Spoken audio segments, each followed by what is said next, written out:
Hong Kong love story. I'm walking down Nathan Road with a strut in my legs like I'm dancing.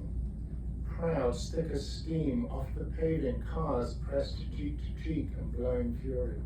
Shop sign neon stretching into the middle of the road, competing, elbowing the other side and hissing sparks, red and orange. In a hurry, I swift turn onto a street stall alleyway, and I'm on my toes, alive at the noise rattling in my ears, the clatter of kettle drums and disco beats, the high-pitched canton screams, noodle sucks and slurps, the bloody slice of a gagging chicken throat. This is my Hong Kong. And like the rusty yolk spilled from the sharp crack of an egg on the bowl, it spun and shredded, reassembled, turned upside down and inside out. I'd flown in 2 days earlier on Cathay Pacific, a skip and a hop from Bangkok, with purple lights, elevator jazz, and red-skirted, slim-fit attendants. And while gliding across a green so fluorescent, in over Vietnam, and across the Macau Peninsula, there came an amazing calm shining up at me, out of the blue of the South China Seas. And it was a religious thing, because I already knew that green turning to blue, the blue turning to neon, that I was in love with Hong Kong before the plane struggled down onto the melting tarmac of Kai Tak, before baby had arrived. I rode the airport into Kowloon, and the speaker announced the stops like magic rippling drops on an ocean bay. Tum tup toy, a staccato puncturing the head, each syllable only correct when spat fast and hard, tongue working the saliva from the roof of the mouth, and all this coupled with a strange counterpoint of pure Englishness, the length of Queen Street to Nathan Road. Who was Nathan anyway? And the impossibility of their equivalent names in handy characters underneath. At the end of the line is the terminal where the Star Ferry begins its leisurely, piping, gurgling route to Hong Kong Island, where the tourist board is located. The tourist board, a nondescript building with a traditional Chinese junk for a logo, no matter that there are no junks left, except those in Aberdeen, another name reminiscent of empire. And Aberdeen is on the other side of the island. Once I was at the terminal, I retraced my route and walked towards the maze of neons in search of Chungking Mansions.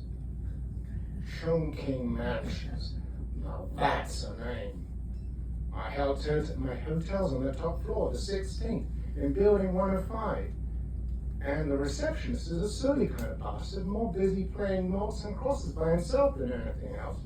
When I ask for a dormitory bed, the guy doesn't even look up, but he leans sideways to a couch next to his desk, and he picks me a neatly folded white bedsheet.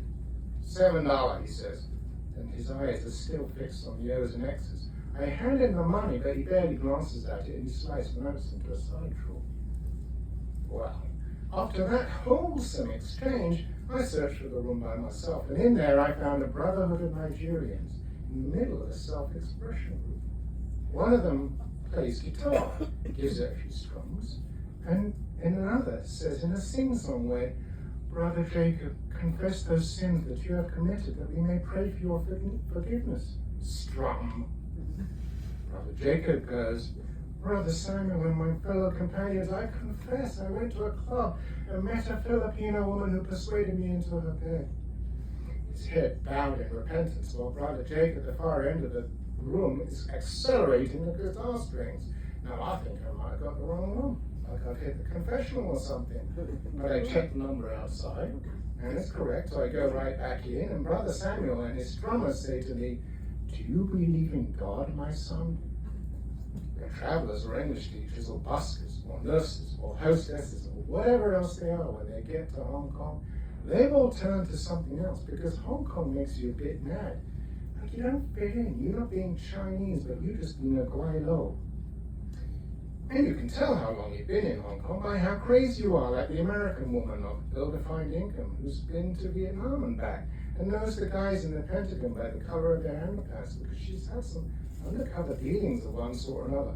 Or the French philosopher with a tie-back hairdo and a quick quote from Sartre. Or the kilted Canadian with a sporran full of weed. who busks Hare Krishna mantras under the arches of Hong Kong Central.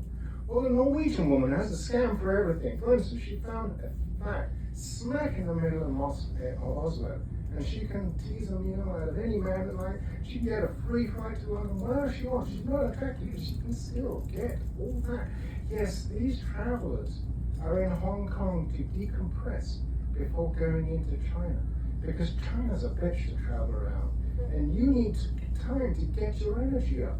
And if you're not going to China, then you must be in Hong Kong to earn money, teaching, or milk runs, or other means, except you're still on the outside looking in, while the hands on the billboards keeps you out, while the saving face keeps you out, while the language keeps you out with its incomprehensible noodle suck slur. So, thank you for listening. That's Hong Kong, a love story. It's just the beginning, and of course, from there we'll get to hang out with Davey and the Canadian that's foreign full of weed. So, come to me for questions. Add a book. Proceeds go to charity.